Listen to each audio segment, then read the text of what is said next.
What if one of the most controversial leaders in modern history was also one of the loudest voices for African unity? And what if his death wasn't justice, but a warning? Today, we revisit the story of Muammar Gaddafi. We're not here to glorify him or to excuse his flaws, but to ask a difficult question. Was he wrongfully killed? And what did Africa lose when he died? In 2011, Libya became the center of global attention. Protests erupted, conflict escalated, and international forces intervened under the banner of protecting civilians. Within months, Muammar Gaddafi, who had ruled Libya for over 4 decades, was overthrown. What followed was not a courtroom, not a trial, and not a verdict. Gaddafi was captured during the chaos of war and died shortly afterward under violent and unclear circumstances. From the perspective of international law, this mattered. No matter how powerful or unpopular a leader is, justice requires due process. Courts exist so that truth is established through evidence, not revenge. In Gaddafi's case, that process never happened. This is why many argue his death was wrongful, not because he was innocent, but because the rule of law was abandoned. Supporters of the intervention claimed Libya would become freer, safer, and more democratic. But history tells a different story. After Gaddafi's removal, Libya did not stabilize. The country fractured into rival governments and armed groups. Infrastructure collapsed, and insecurity spread. Ordinary Libyans paid the price. More than a decade later, Libya still struggles with instability. This forces us to ask an uncomfortable question. If the goal was to protect lives, why did conditions worsen? Gaddafi's death did not bring peace, it opened a vacuum. To understand why Gaddafi mattered beyond Libya, we must look at his role in Africa.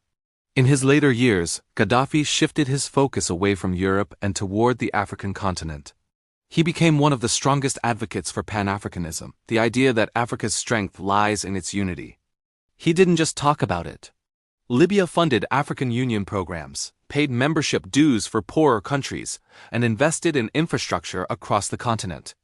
Gaddafi pushed for bold ideas: a single African currency, African-controlled financial institutions, a unified African defense system, and one strong African voice on the global stage. He believed Africa's fragmentation made it vulnerable to exploitation, debt, and foreign influence. Many dismissed these ideas as unrealistic. Others found them threatening. A united Africa with its own banks, currency, and defense force would not need permission to develop. It would not rely heavily on external lenders. It would negotiate trade and diplomacy from a position of strength. This vision directly challenged the existing global order. Whether intentional or not, Gaddafi became a symbol of resistance to neo-colonial influence. His policies questioned why Africa, so rich in resources, remained poor, divided, and dependent.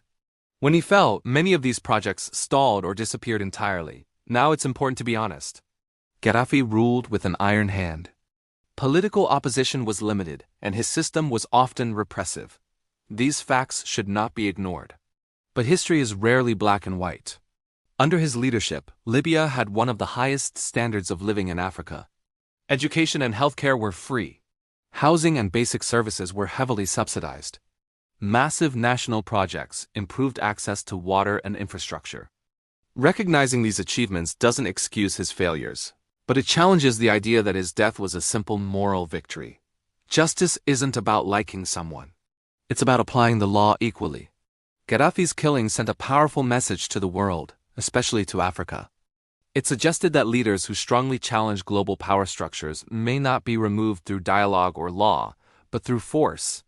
That message created fear, caution, and silence. Visionary leadership became risky. Radical independence became dangerous. And Africa remained divided. Today, the continent still faces many of the problems Gaddafi spoke about: economic dependence, political fragmentation, and foreign influence. Whether one agreed with his methods or not, his questions remain unanswered. Was Gaddafi wrongfully killed? From a legal and moral standpoint, many argue yes. Was he perfect? No. But was his vision for a united, self-reliant Africa worth silencing forever? That is a question history may still be struggling to answer. History should not be propaganda, neither praise nor demonization. It should be reflection.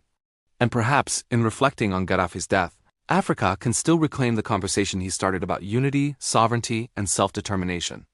Thanks for watching. If this story made you think, please like and subscribe for more deep dives into history.